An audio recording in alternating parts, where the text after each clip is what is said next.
Our next speaker gives us a perspective from the Pacific coast of the USA, from the state whose next governor is Arnold Schwarzenegger.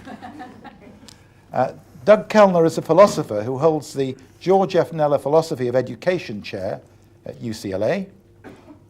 Before that, he was at the University of Texas at the Austin campus until he and a team of 8 philosophers resigned soon after the election of Governor Bush and the consequent changes to the governance of that university. From that, you may correctly deduce that Doug has his disagreements with the current national Bush administration, as he outlines in his book, From 9/11 to Terror War, The Dangers of the Bush Legacy, a documentation of several important factors which, in his view, the American media have overlooked in their coverage of 9/11 and its far-reaching consequences. He's also written about the Gulf TV war, about the stolen election of 2000, and other aspects of the relationship between the media and the US national and international scene. He's been listening to our debate so far, and indeed he's made the occasional intervention. Now, Doug, it's your turn to present your position.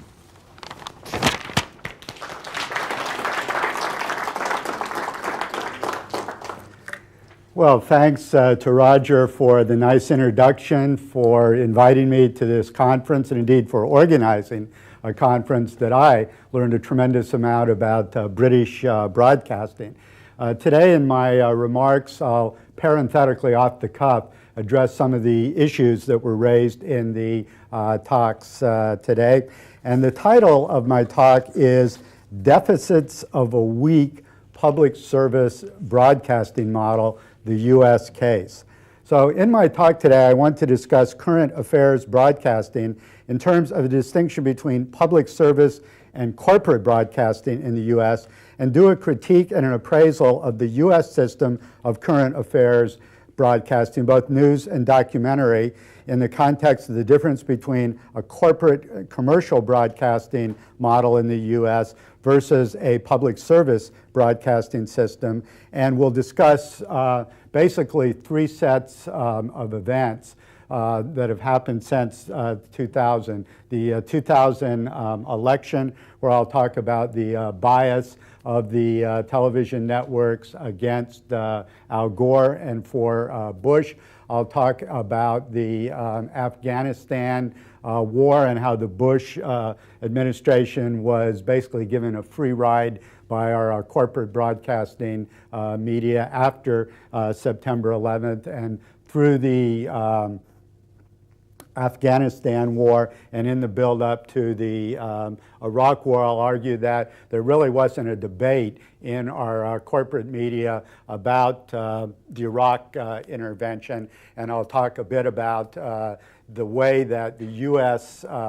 Corporate broadcasting system constructed the Gulf War, and the differences between the BBC, Canadian CBC, and other broadcasting presentations.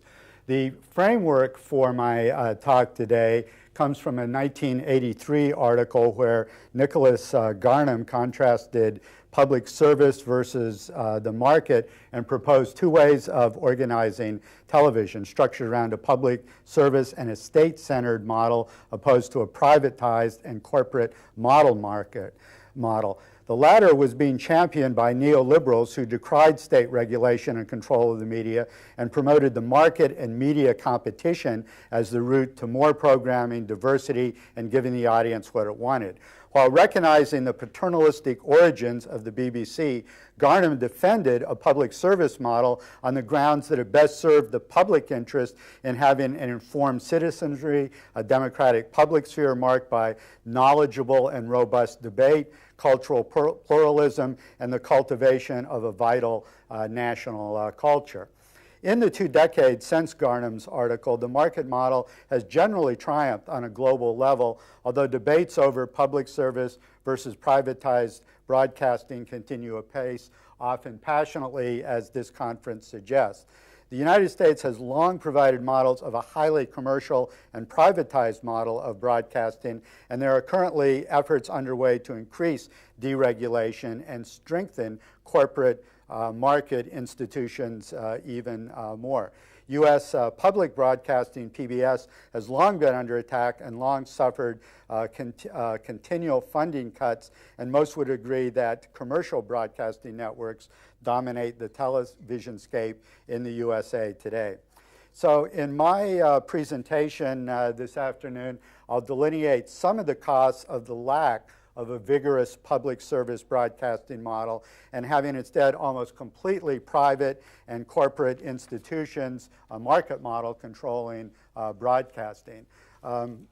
Focusing on news and information, I will discuss the shameful ways that U.S. broadcasting networks were biased for Bush over Gore in the 2000 election, the lack of criticism of Bush policies after the 9/11 terror attacks, and the almost total and unquestioning support of the Bush administration and Pentagon during the Afghanistan and then the 2003 war in Iraq. Now, I'm not going to present a systematic evaluation of news and information on PBS, our public broadcasting network, or C-SPAN, another public affairs network supported by the government, although in conclusion I'll say some things about our public service broadcasting.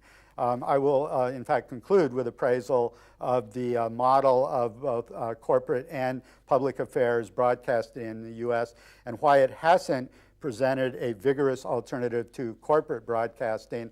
And we'll also briefly discuss alternatives of public access television, community and low-power radio, and the internet. Now, the message of my talk today in terms of this conference is that deregulation was a catastrophe in the United States for current affairs broadcasting. And I want to just briefly sort of sketch out, since this has come up in some discussions I've had today, the history of regulation and public interest broadcasting in the United States. In the 1934 Federal Communications Act, it was declared that broadcasting should be in the public interest, convenience, and necessity. There were licensing requirements put on broadcasting networks, first radio and then television, that there should be a certain amount of public affairs or, as you say, current affairs broadcasting. And there was also a fairness doctrine decreed that both sides or different sides of an issue should be presented. Based